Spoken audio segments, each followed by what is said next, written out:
मैं आपको बताना चाहती हूँ कि अब समय ज्यादा नहीं है। कलीसिया ध्यान से सुनो, समय ज्यादा नहीं है। प्रभु यीशु मसीह का आगमन शीघ्र होने वाला है और प्रभु चाहता है इस समय हम अपने मन की तैयारी करें, अपने हृदय की तैयारी करें, प्रभु के आने के लिए तैयार रहें। एकदम से होंगी चीजें, ऐसा नहीं कि कुछ हो रहा है, अचानक से चीजें होंगी और आप देखोगे, हैरान होगे, चारों तरफ ऐसी घबराहट होगी, ऐसी जो मैं बोल रही हूं तुम खुद विटनेस करने वाले हो।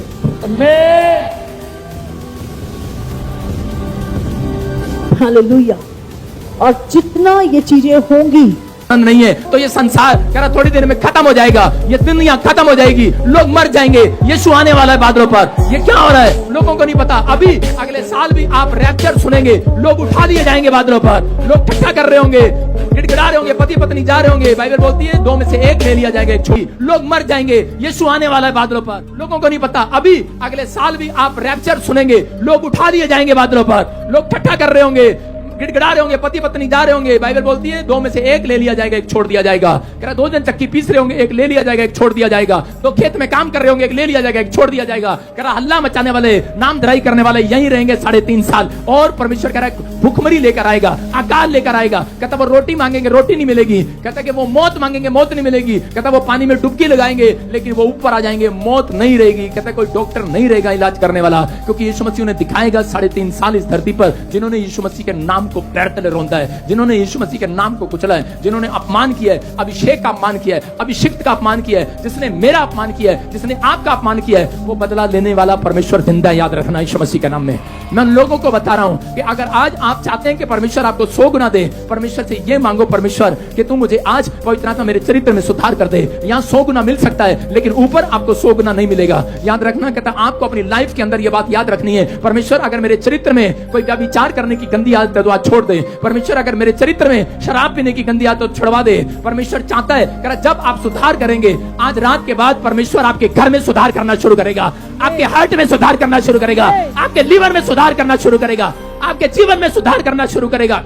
अगर आप चाहते हैं सुधार करना तो परमेश्वर आज रात से सुधार करना शुरू करेगा। पवित्र आत्मा कह रहा है कि रिबका के पास जब औलाद नहीं था, वो अपने पति के पास गई और कहने लगी मुझे औलाद दे। उसने कहा मैं परमेश्वर नहीं हूं, मैं तुझे औलाद दूं। लेकिन उस समय में उसका फल, उसको दूधा फल उस समय में बच्चा देता था। उस समय में एक फल होता था, उसका विश्वास दूधा फल पर था। जो दूधा फल खाता था उसको बच्चा हो जाता था। और वो औरत को भी किसी ने दूधा फल दिया और उसी समय उसने कहा मैं दूधा फल खाऊंगी और मुझे बेटा हो जाएगा। लेकिन उसे कोई बेटा नहीं हुआ। लेकिन उस समय में जब उस इसहाक ने उसको डांट लगाया और उसी समय उसने कहा मैं नहीं दूंगा, मेरा खुदा देगा तुझे बेटा, उस पर भरोसा रख। आज बहुत सारे लोगों का भरोसा कह रहा कि दवाइयों पर है। मैं कह रहा लेकिन वो दवाई काम नहीं आती।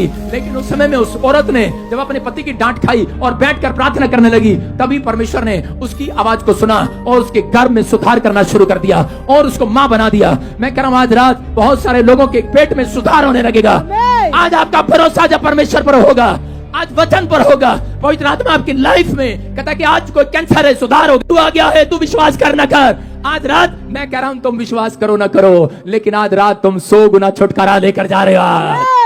आज 100 गुना बेदारी आने वाली है।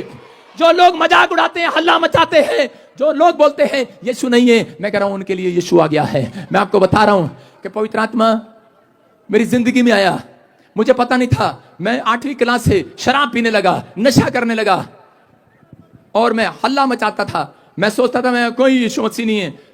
और मैं एक दिन एक पादरी को मारने के लिए चला गया किसी के साथ। मैंने कहा ये धर्म बदलते हैं, चलो इसको। और इसी समय जब मैं गया, पुलिस वाले मेरे दोस्त होते थे 8वीं से लेकर 10वीं तक। 10वीं में जब मैं आया और उसके बाद मैं शराब पीता था, इधर उधर की बातें करता और गंदे लुचपन के काम करता था, पापी मनुष्य था मैं। और उसी समय मैं एक आदमी के साथ मारने के लिए चला गया। और जब मैं गया उसके थोड़े दिन के बाद मैं अपने दोस्तों के साथ जा रहा था और कुछ शराबी लोगों के साथ झगड़ा हो गया और उसको ऐसा मारा कि 1.5 साल में जेल में पहुंच गया। जब मैं 1.5 साल जेल के अंदर रहा, कोई छुटकारा नहीं हुआ। मैं कह रहा हूं कि जज मेरा फूफा, एसपी मेरा मामा, तहसीलदार मेरा मामा, बड़ा घमंड था मुझे। जमींदार का लड़का हूं, बाप सरकारी नौकरी पर, बड़ा नाम था, बड़ा पैसा था, बड़ी शोहरत थी, बड़ा घमंड था मेरे अंदर, लेकिन बड़ी सिफारिशें मेरे पास। नाना मेरा मंत्री, ईश्वर सिंह लोक स्पीकर, बहुत बड़ी पार्टी में, संसद में, और मैं कह रहा हूं कि बड़ा घमंड था मुझे। लेकिन उस समय में मेरा घमंड चूर हो गया जब सब ने जवाब दे दिया। और उसी समय मुझे किसी ने अंदर जेल में, किसी ने मुझे बाइबल दिया।